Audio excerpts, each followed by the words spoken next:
Welcome to Adult ypww, Lesson 13. I do not own the rights to this music. Today's lesson text is coming out of 2 Timothy chapter 2, verse 15, Proverbs chapter 16, verse 32, and Romans chapter 6, verse 12. 2 Timothy chapter 2, verse 15. Study to show thyself approved unto God, a workman that needeth not to be ashamed, rightly dividing the word of truth.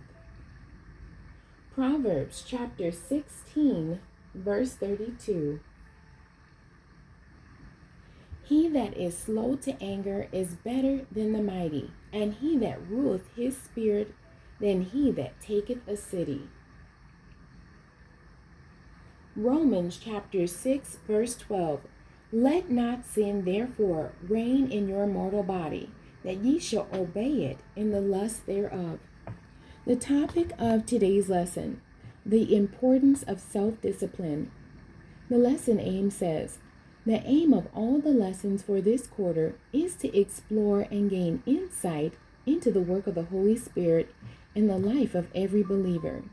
The memory verse says, study to show thyself approved unto God, a workman that needeth not to be ashamed, rightly dividing the word of truth. And that's 2 Timothy chapter 2, verse 15. The introduction says, who said that any discipline is glorious? It can be. Sometimes it is glorious when imposed by another, more often when self-imposed. The motive may make it glorious. For example, when accepted for the sake of a loved one. The end of discipline may be a shining thing that lightens the path with glory. Many people have looked back to the enjoyment of the drudgery and grind and limitations that brought them to success. Self-mastery is a secret of joy. The discussion says, life is a school. It is a school such as Mr. Gladstone found the House of Commons to be. I may speak of the House of Commons as a school of discipline for those who enter it. In my opinion, it is a school of extraordinary power and efficacy. It is a great and noble school for the creation of all the qualities of force, suppleness, and versatility of intellect. And it is also a great moral school. It is a school of temper. It is also a school of patience. It is a school of honor, and it is a school of justice.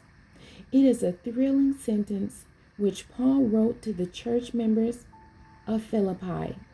He which hath begun a good work in you will perform it unto the day of Jesus Christ. Can we accept this? A good work.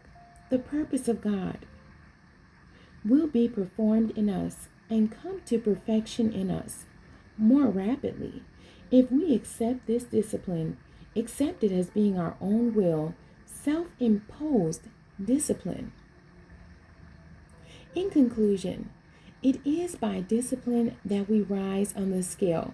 To a great extent as children, we are a bundle of primitive instincts that seek expression on the animal level. If permitted to do so, the child will develop his personality on the plane of existence. On the other hand, if constrained by the example of those he admires, reinforced by loving discipline when necessary, he will be helped immensely to overcome his primitive nature, develop poise, dignity, and personality, which we associate with cultured and Christian values. A British pathologist, H.W.C. Vines, writes, the conscious exerciser of self-discipline is one of the distinctive characteristics which lift man above the level of other animals. In its full development, it may lead him to the extreme sacrifice of his life to help someone else or to promote some profound religious or ideological conviction. In other cases, it is the mainspring of a lifelong medicine and the like. While through the characters of most of us, it runs as a silver thread, more or less visible when all goes well and capable of great strength in emergencies. Great ability, great character, and great accomplishment follow long disciplinary training. To make the most of life, those who have reached adult years still need to discipline themselves with all the means at their command. The questions for today's lesson. Question 1. How does self-discipline create good Christian character? Question 2. How does fasting and praying encourage good discipline? And question 3. Is it necessary for saints to pray long hours a day as Bishop Mason did in order to be saved? The end. God bless you, and thank you for joining me during these series.